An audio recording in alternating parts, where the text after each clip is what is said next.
안녕하십니까. 미주알 코주알의 홍성구 기자입니다. 흑자금 전문가 중에 전문가 리처드 명 대표님을 모셨습니다. 안녕하십니까. 안녕하세요. 네. 저희가 대표님 나오셨으니까 나오신 김에 이제 한번 좀 여쭤보고 싶은데 요즘이 시즌이라서 네. 네. 바이든 후보가 대통령이 되는 게 이 학자금에 더 유리할까요? 아니면 트럼프가 대통령이 되는 게 학자금에 더 유리할까요? 제가 살아있길 원하십니까? 정치적인 그냥 전체적인 해석을 하는 게 나을 것 같아요. 그러니까 어떤 후보를 특정 지지를 하게 되면 저는 물론 지지하는 후보가 따로 있지만 화살 날라오고 아니 우리가 이게 퍼블릭이니까 알겠습니다. 바이어스된 오피니언보다는 검증된 사실에 의해서 그렇죠. 네, 그래야죠. 그 첫째는요. 그 재정 보조라는 거는 정치에 커다랗게 정치의 영향을 받는다는 거는 집행하는 예산, 즉 스쿨 인다먼트 펀드가 있습니다. 스쿨 인다먼트 펀드는 그 운영 방식에 의해서 사실 경기 변동에 그렇게 큰 차이가 없는데 경기가 워낙 안 좋게 되면 당연히 인구는 늘었는데 예산은 한정돼 있는 거 아니겠습니까? 그렇죠. 특히 우리가 지난 3년 동안 그 밀레니얼 베이비 부머 제너레이션이 거의 뭐 20-30% 늘었지 않습니까? 그렇죠. 제가 한 달 전에 그 나온 데이터를 보고 깜짝 놀랐어요. 27,000개 고등학교에서 370만 명이 졸업을 해요, 매년. 370만 명. 제가 이제 이 초창기에 재정 보조를 할 때 제 파워포인트에 보면 한 300만 명, 330만 명까지 봤는데 370만 명이 졸업해서 지난 2년, 3년 동안에 그렇게 늘어난 거예요. 우리 때야 뭐 둘만 낳아 잘 기르자 했지만 가족 초청이건 뭐건 우리만의 일본, 중국, 뭐 인도 어마어마하지 않습니까? 난민들까지 특히 5대감 시절에 많이 들어왔잖아요. 예를 들어서 이 난민들이. 그러다 보니까 그 자녀들이 엄청납니다. 이민정책 개방을 통해 갖고 그 이제 국민의 혈세가 엄청나게 낭비되는 경우도 많고. 그것도 그렇게 연결이 되는 거군요. 그렇죠. 세금은 안 내는데 아이들은 나가고 어마어마한 혜택들을 누리게 되니까. 특히 이제 오바마 플랜을 통해서 3년 동안 미 전국의 중산층이 3분의 2가 줄어들었잖아요. 어떤 사람은 가족의 그 오바마 케어 플랜으로 75불밖에 한 달에 안 내면서 뭐 전폭적인 혜택을 받지만 예를 들어서 일반 중산층은 한 달에 보험료를 1,600달러에서 1,800달러 사이를 내야지만이 되고 또 거기에 덴탈까지 하면 3개월에 한 400불씩 내야 되고 그리고 디덕터블도 1만 달러로 올리고 이게 그런 플랜들이란 말이에요. 그러다 보니까 인컴이 줄어들게 되면 어떻게 되죠? 세금을 덜 내죠. 세금을 내고 싶어도 낼 수 없는 상황이 되죠. 그러면 그게 악순환이 되지 않습니까? 그죠? 그러다 보니까 예산이 어니 던킨 시절에만 해도 $1 빌리언 달러를 축소시켰는데 그런데 매년 보면 펠그랜트는 늘어나요. 참 재밌죠? 펠그랜트는 계속 점차적으로 증가를 해서 더 많이 준다고 정치적으로 광고는 하지만 연방정부에서는 더 준다고 하는데 혜택 받는 사람이 줄어들어요. 왜 그럴까요? 왜냐?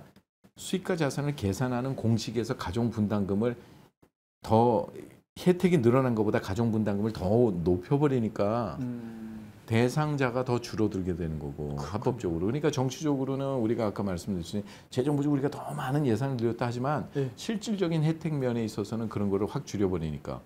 그런데 이제 아까 말씀하셨듯이 바이든의 민주당이 되게 되면 이제 세금을 더 뜯어먹죠. 그러니까 벌써 뭐 얘기 나오는 게 맥시멈 마지널 텍스는 뭐 47%, 48%를 얘기를 하고 있는데 힐러리가 됐었어도 이미 공약을 그 당시에 47%를 했었어요. 맥시멈 마지널을. 그거는 연소득이 40만 불 이상인 고소득자 얘기 아니에요? 한번 우리가 상식적으로 생각을 해보죠. 미국 행정부의 직원들을 다 헤드쿼터 오프를 한 게 아닌데 예를 들어서 그렇죠? 뷰로크래틱한 기구는 더 늘어났어요. 행정은 사람 민원 처리해야 되잖아요. 그러면 말은 그렇게 해서 세금이 덜 내오면 어디서 자르겠어요? 모든 공과금이라든가 이런 데서 세금을 더 걷어야 되겠죠. 사실은 어디서 잘리냐에 따라 다른 거예요. 공화당의 정책은 기본적으로는 세금을 낮추고 부가금을 높여서 공제를 많이 하던 거를 덜 하게 하고 하면서 나오는 수익으로 정부를 운영해야겠다는 거고 민주당은 뭐 사회주의 같이 이퀄 그러니까 많이 벌면 많이 내라. 네. 그러고서 여러 가지 하는 거지. 실질적으로 보면 이제 그 결과적으로는 그게 안 되니까 돈을 많이 찍어내는데 그럼 달러 가치가 떨어지게 되면 달러 가치가 떨어지면 국제적인 무역 거래에서 문제가 생기니까 전쟁을 일으켜야지 달러 가치를 유지를 할 수 있는 거죠. 네. 그건 기본적인 사항이에요. 전쟁을 유지해야지 달러 가치가 올라가니까 NYUNR 예? 그런 문제 때문에 그린 뉴딜 이런 얘기 나오고 있는 거예요. 그런 거죠. 그러니까 그런 거를 미리 알고 그러면 우리의 허리부터 조르자. 그런 예를 들어서 무료 혜택을 받고 국가에 헌신하지 않는 그런 뭐 예를 들어서 언다큐멘티드라든가 이런 게 늘어나지 않게 하자. 그래서 장병 얘기가 나오고 그게 더 싸게 맥히는 거다. 뭐 이런 거죠, 사실. 오늘 어차피 학자금과 정치와의 관계에 있어서는 실질적으로 정치적인 면에 있어서 학자금을 그 예를 들어서 많이 겉으로는 줄이진 않았는데 혜택이 연방정부, 주정부가 혜택이 줄어드는 거는 데드라인을 강화시키고 그리고 예를 들어서 이 연방정부에서도 우리가 수익으로 잡을 수 있는 학생 융자나 부모 융자의 이자를 높이지는 않았지만 조금 낮췄지만 그걸 더 확대시킴으로써 장기적인 차원에서는 수익 구조가 들어갈 수 있게 그렇게 만든 거고 이제 각종 주에서는 어쩌다 못하니까 캘리포니아 같은 데는 기름값이 미국에서 제일 높은 주 중에 하나잖아요. 그렇죠. 그러니까 교육세가 거기에 붙는 거기에 거고. 다. 그리고 뭐 조지아 같은 데는 전부 다 도박 산업에서 이제 로또 사면 거기서 다 그 우리가 말하는 호프 스칼라십이라는 이런 것도 채우고. 그러니까 궁여지책을 찾지 않을 수가 없는데 문제는 학교예요. 학교가 아무리 정치적으로 여러 가지 해도 학교는 들어오는 수익과 나가는 게 있으니까 첫째는 학교에서 제일 먼저 바라는 게 뭐냐면 입학 사정에 있어서 학교의 합격률의 레인지를 더 폭을 넓혀서 많은 애들이 많이 지원해서 거기서 나오는 수익으로 그게 한 애플리케이션 하나당 100불씩만 해도 UCLA 같은 데가 10만 명이 넘게 어플라이를 하니까 그러니까 이런 게 무시 못하는 일들이고요. 그렇네요. 그리고 학교 자체 내에서 정치적으로 이용하는 건 정치라는 것보다는 정치를 마케팅으로 활용을 하는 거죠. 그래서 대학마다 넷 프라이스 캘큘레이터라는 게 있습니다. 그러니까 우리 가정에서 넷 프라이스 얼마나 주머니 돈을 내야 되느냐. 이 현재 가정 상황은 거기서 계산해야 될 팩터들을 계산을 안 해요. 가정 분담금이 많이 올라가서 내가 더 많이 이 학교에 낸다면 누가 거기에 어플라이를 하겠어요. 그러니까 그런 걸 계산 안 하고 밑에 디스클레이머에다가 우리는 이런 건 계산 안 했다. 아니면 나중에 검증하는 과정에서 바뀔 수 있다. 이런 말을 딱 써놓고서는 많이 받아주는 거죠. 특히 좋은 애들을 받으려니까 수입이 좀 높은 분들이 자녀 교육비를 많이 쓰기 때문에 우수한 자녀가 많지 않습니까? 그런 사람들이 지원을 안 해주면 학교는 더 어려워지는 거니까. 그런 한 예로 하물며 NYU 같은 경우가 금년도에 팬데믹 때문에 아무도 등록을 안 해준 거예요. 그렇죠. 거기 안 가려고 그러죠. 안 가려고 그러니까. 그러니까 웨이팅에 들어가 있던 애가 1450도 합격이 되더라고요. 그렇다고 지금 1450이 거의 지원하면 된다는 거 아니니까. 이미 지나갔어요. 이미 지나간 거니까. 그래서 이제 그런 거를 정치적인 면에서 우리가 좀 생각을 해봐야 되죠. 아, 그렇군요. 학비 때문에 원하는 대학을 포기하신다고요? 장학금이나 학자금 재정 보조를 자녀에게 모두 맡기셨다고요? 아니요. 그러시면 안 되죠. 명쾌하고 유익한 정보를 드리는 리차드 명 AGM 대표가 속 시원하게 도와드립니다. AGM은 미국 2,900여 개 대학의 재정 보조 관련 데이터베이스를 기초한 실시간 분석 시스템과 자체 개발한 고객 관리 시스템을 활용하여 대학 학자금 부담을 덜어드립니다. 지금 전화하셔서 상담 받으세요. 877-212-0011 877-212-0011 이 대학의 선택이라는 게 이렇게 단순하게 그냥 우리 집안 얘기로 끝나지가 않고요. 사회, 경제, 문화, 또 뭐죠? 이 교육, 뭐 여러 가지 것들이 다 이렇게 연결이 돼서 이 영향을 서로 주고 있는 것이기 때문에. 그렇죠. 그 뭐 정치 얘기 나왔으니까 그 다음엔 또 경제. 경제 얘기를 또 우리가 볼 수 있죠. 경제적인 거는 사실은 이제 경기의 변동도 많지만 금년도에 부모님들이 큰 실수를 한 게 뭐냐면 주식이 막 폭등했다가 폭락했다가 막 이 와중에 있는 본인 연금까지도 다 깨갖고 주식을 사서 조금이라도 막 한 그런 분들 많이 썼어요. 정말요? 굉장히 위험한 행동인데. 그래서 막 상한치를 치니까 이게 이 대선을 타고 움직이니까. 그런데 문제는 우리가 그게 다 늘어난 게 내 돈이 아니라는 사실이죠. 한순간에도 폭락을 할 수 있는 거 아니에요. 1달러 가치가 뭐 2불이 될 수도 있고 그러다 한순간 1달러 가치가 60센트 될 수도 있는 건데. 네. 근데 이제 문제는 뭐냐면 네. 팬데믹으로 인해서 미국 전역에 3월서부터 정말 완전히 다 셧다운 됐지 않습니까? 그때 그랬죠. 예, 저도 사무실 못 나왔었어요. 네. 한 3개월 반, 4개월. 네. 예. 근데 많은 분들이 일부러 이제 그 언임플로이먼을 신청하신 분들이 많죠. 아, 그렇죠. 그때 뭐 연방 정부에서 또 주당 600불씩 준다고 뭐 그러니까 오히려 사실은 그게 나중에 네. 수입으로 다 간주된다는 걸 생각을 못 하고. 그렇죠. 처음에는 몰랐어요. 예. 나중에 알았어요, 사실. 나중에 알고 봤더니 그게 다 택서블 인컴이라고 얘기를 하는 거예요. 그러니까 나중에 안 분들이 많죠, 사실은. 네. 예. 저는 계속 경고를 했는데. 그러니까 그러니까 이게 이제 내년에 가서 금년도 세금 보고를 가지고 재정 보조 신청을 해야 되는데 그렇죠. 학교가 그거에다가 또 기숙사도 안 들어갔어. 그냥 물 건너가는 경우가 많죠. 그러니까 여기서 조금 더 받은 게 나중에 뭐로 받고 뭐로 준다? 네, 뭐 대로 대로 받고 대로 말로 받고. 주는 거죠. 예. 실제로 그렇게 되네요. 그런 뭐, 상황들이 앞으로 예측이 많이 됩니다. 그리고 학교는 네. 때는 이때다. 예, 그리고 2학년, 3학년 올라면 이제 어느 다른 학교 가겠느냐. 그리고 이제 그 인컴이 조금 그때 늘었으니까 다시 난 직장에 복직을 했는데 크레딧이 좀 좋아졌으니까 융자 더 많이 해라. 이런 일들이 발생하겠죠. 이제 그렇군요. 눈에 안 봐도 뭐 기본적인 논리 아니겠습니까? 그렇네요. 예, 그러니까 이게 굉장히 참 애매모호한 게 캘리포니아 같은 데는 캘 그랜트 A라는 게 있어요. 아이가 3.0 이상이 넘고 네. 부부 인컴이 대략 한 뭐 4인 가족, 5인 가족 다 틀리거든요. 네. 근데 한 10만 650 정도 그 미만이면 캘 그랜트가 거의 1만 3,700 가까이도 받을 수 있었어요. 오. 근데 그게 이제 물 건너가는 시점이 온다는 거죠. 그럼 그걸 못 받으면 네. 원래는 가족 분담을 뺀 그 거주민에 한해서는 네. 거의 파이낸셜 니드 금액 그 뺀 차액에 대해서는 거의 한 80에서 86% 정도를 재정 보조를 받았는데 네. 갑자기 6, 70으로 떨어지는 거죠. 이제 재정 보조가. 그러면 이제 학교를 쉬어야 되는 경우도 나올 수가 있는 거고. 네. 그게 굉장히 어려운 상황을 접하게 될 수 있다는 거죠. 그렇네요. 이게 지금 연방 정부에서 그 의회에서 경기부양법안 만든다고 구제책 만든다고 해가지고 그거 기다리거나 거기에 의존하려고 그러시면 절대 안 되겠어요. 왜냐하면 그게 결국은 다 수입으로 잡히는 거고 나중에 가정분담금만 더 올라가는 꼴밖에는 안 나오기 때문에. 그렇죠. 예. 몰랐다 그래도 실수는 실력이다. 아, 그렇죠. 예. 어차피 책임을 본인이 져야 되는 거예요. 예, 누구한테 책임 전가가 안 되는 거예요. 문제의 네. 가장 근본 원인은 누구예요? 결국은 자기 자신. 자기 자신이죠. 예.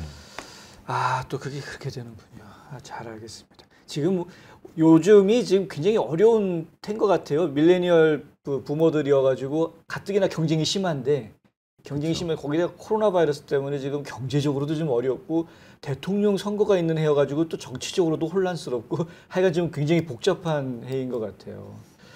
그러면 정치, 경제, 또 뭐 교육 쪽에서 그렇죠. 또 교육 쪽 많이 변했죠. 아, 변화가 있었군요. 그렇죠. 왜냐하면 SAT를 못 쳤잖아요, 시험. 아, 그렇네요. 그러니까 이 캘리포니아가 지금 많이 뭐 이제 상담을 하다 보면 물론 사회적 거리두기 하고 하는데 네네. 하다 보면 아이가 SAT를 예약을 해놨는데 다 취소가 돼버린 거예요. 그래갖고 애리조나 가서 치는 애들이 있어요. 비행기 타고. SAT 점수 안 보는 대학들도 많지 않나요? 그런데요. 네. 자, 우리가 한번 따져보죠. 네. 27,000개 고등학교에서 네, 370만 명이 졸업을 해요. 네, 네. 그중에 공립고등학교만 해도 330만 명이 졸업을 해요. 오, 네. 그러니까 사립이 한 40여만 명 졸업한단 말이에요. 예. 그러면 지금 수석 졸업만 27,000, 그렇네요. 차석 졸업만 27,000, 네. 그다음에 편집국장 그리고 뭐 학생회장만 해도 27,000, 다 자기가 학교에서 넘버원이라고 자부하는 애들인데 예. 그런 학생들은 벌써 이미 9학년 올라갈 때 캘큘러스 다 끝나고 가는 애들이에요. 어차피 네. SAT는 네. 엘지브라까지예요. 네. 그런 애들은 뭐 수학 보통 SAT2 같은 거 다 800점 만점 맞죠. 공부 750 미만 하면 그게 되게 만나 보면 네. 조금 공부하면 다 그 이상 나와요. 오. 그러면 이미 벌써 10학년 때 제가 주위에만 해도 이 며칠 전에도 보니까 9학년 10학년 벌써 1540 나왔다고 그러는데 아니 여기 뭐 수완이 얼마나 가까워요. 다 아주 램볼 다 알아주지 않습니까? 그렇죠? 그냥 수두룩한 거예요. 예를 들어서. 그러니까 사전에 준비를 하는 학생들은 이미 그렇게 다 돼 있기 때문에 이 지금 뭐라 그랬어요? UCLA 그 총장이 오케이 우리는 SAT를 꼭 제출 요구하지는 않는다 그랬어요. 그죠? 근데 SAT 점수가 없으면 장학금은 없다 그랬어요. 아 그래요? 예. 그 뒷얘기는 제가 모르는 얘기인데. 예, 항상 그 뒷북이 중요한 게. 아, 왜 기사에는 그런 말이 안 나오는 거죠? 그러니까 제가 여기 앉을 그 기회가 있는 거죠. 아, 그렇군요. 그렇게 이 공헌을 하는데, 그 유튜브에도 있어요. 아니 그거는 SAT 꼭 내라는 말보다 더 나쁜데요? 그러니까 결과적으로 SAT를 못 낸 이유가 있다면 SA에서 풀어라. 오 마이 갓. 다 A자로 시작을 하는데 더 어려워진 거예요. 그러니까. 그렇네요. 그러니까 지금 오늘도 제가 어떤 가정 학생을 만났는데 공부는 잘해요. AP 점수도 뭐 5 만점도 받고 막 여러 가지. 그런데 SAT가 10학년 때 쳤는데 굉장히 적게 나오는 거예요. 예. 1,400 미만으로 예를 들어서. 그러면 이번에 지금 하나를 더 해놨다는 거예요. SAT를 잘 보려고. 그러면 한번 제가 퀴즈를 내드릴게요. SAT를 다시 보는 게 나아요? 아니면 이 학생이 서브젝트 테스트를 잘하니까 SAT2를 같은 날 해요. SAT를 보던 SAT1을 보던 SAT2를 보던 그날 같은 날 치기 때문에 정해야 돼요. 그러면 SAT2를 보고 난 게 나을까요? 아, 그 전에는 2를 해본 적이 없는 학생이 없지만 AP 점수가 그렇게 테스트한 게 각각 기본적으로 잘 나왔다 그러면 당연히 SAT2를 하고 SA에서 SAT1을 내가 못 쳤다고 풀어줘야죠. 10학년 때 거다 이거는. 그걸 SA로 풀어주면 된다. 그렇죠. 오, 이런 전략적인 그리고 학교의 입학 사정 요소. 입학 사정 요소를 알아야죠. Admission factors. 이 학교가 어떻게 설립이 됐으며 어떤 목적으로 어떤 Admission 입학 사정 요소를 더 중요하게 생각하느냐에 따라서 똑같은 애플리케이션을 꾸미더라도 이 학교에는 더 많은 플러스 점수를 얻을 수 있고 여기는 얻지 못한다 그러면 그런 플러스 점수를 얻을 수 있는 곳만 골라서 해야지 장학금 한 푼이라도 더 주려고 그러고 그래서 입학 사정에 있어서 전략적인 대학 선택이 그렇게 중요하다고 그런 거 아니겠습니까? 그렇죠. 오늘 굉장히 인포머티브한 그런데요. 말씀을 굉장히 드린 거예요. 오늘 중요한 팁을 좀 얘기해 드린 것 같아요.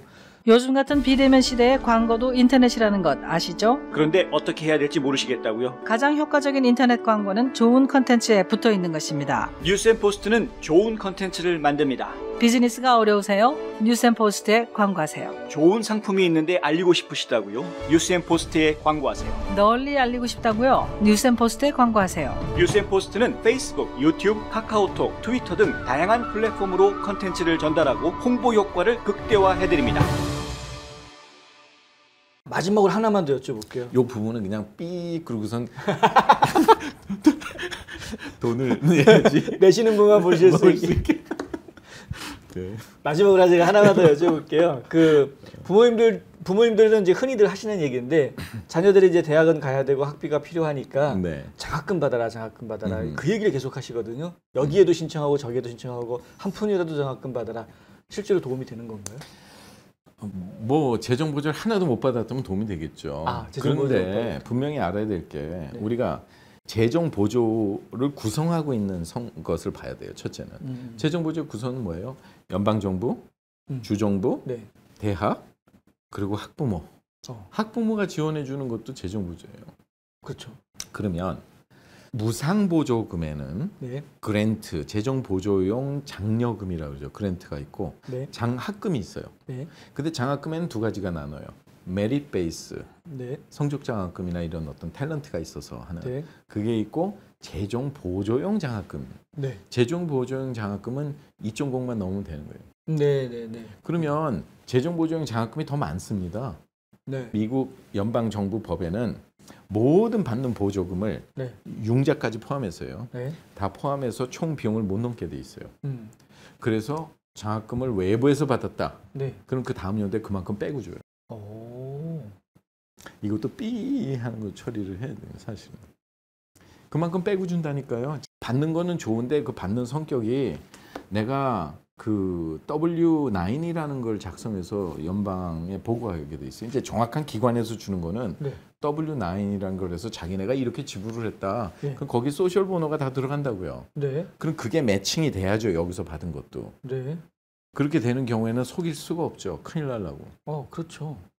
꼭 묻잖아요. 다른 데서 받은 거 있냐고. 네. 재정보조 신청서에. 네. 우리 자랑스럽게 또 쓰잖아요. 그렇죠. 그만큼 빼고 주는 거예요. 문제는 그 다음 연도에 그걸 받는다는 개런티가 없지 않습니까? 그렇죠. 일회성이잖아요. 네. FM 장학금도 장학금이에요. FM이 뭐의 약자? 파더 마더? 예, 그렇죠. 네, 네. 그러니까 서플먼 굿잡. 네. 이 나중에 예. 그 서플먼 애플리케이션에는 당신의 부모는 얼마를 지원해 줄 수 있냐 묻잖아요. 네, 네. 예, 예. 그럼 거기 그렇죠. 얼마를 적어야 될까? 땅 적어야 되나? 그건 너무 사기성이 농용하고. 1000 정도? 그렇게 일률적이지가 않습니다. 네. 그거에 대한 정답이 있는데. 정답이 있어요? 예.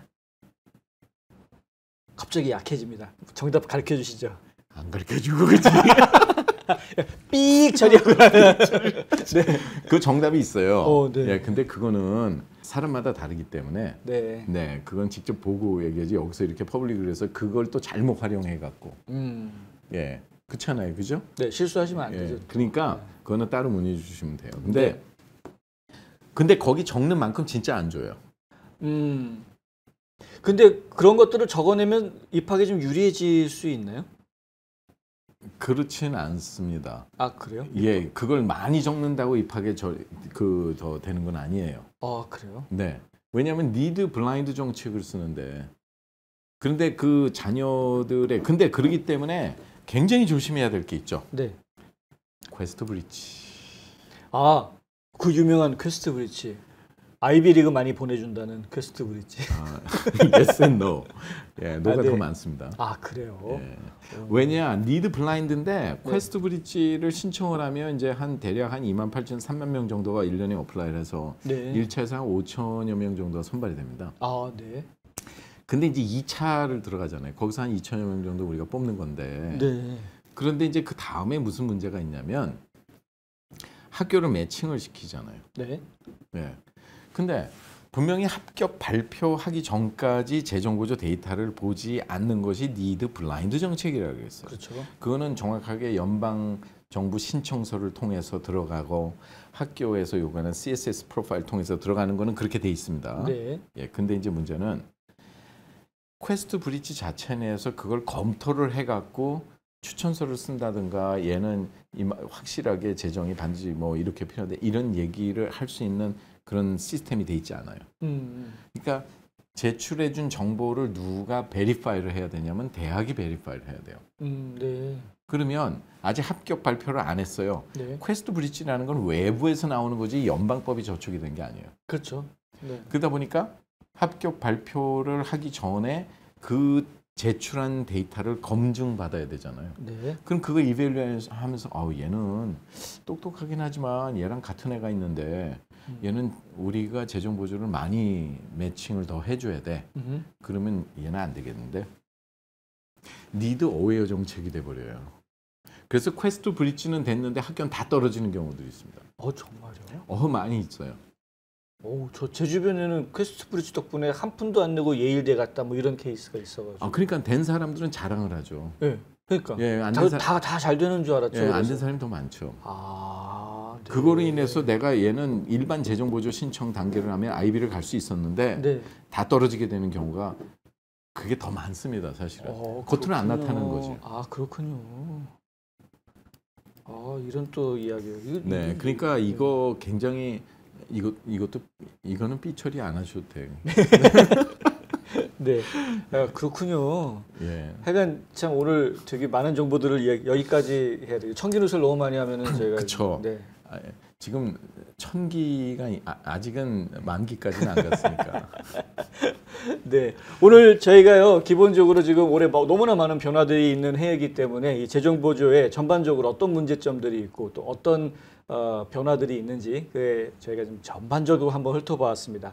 워낙에 대략적으로 제가 훑어본 것이기 때문에 구체적인 내용들 궁금하시면은 AGM 인스티튜트에 전화하셔서 연락해 보시고요. 직접 상담 받으시길 권합니다. 왜냐하면은요, 케이스 바이 케이스라서 정말 사람마다 상황이 다 다르니까 본인한테 맞는 것이 어떤 상황인지 아시려면 연락해 보시는 게 좋고요. 상담 전화 처음에는 돈 안 받습니다. 예, 변호사님들처럼 이렇게 시작합니다. 그래서 탁 이거 없습니다. 예, 무료로 상담하실 수 있으니까요. 부담 갖지 마시고 전화 한번 해보시면 도움 받으실 수 있겠습니다. 오늘 도움 말씀 주신 우영 대표님 정말 감사합니다. 감사합니다. 네.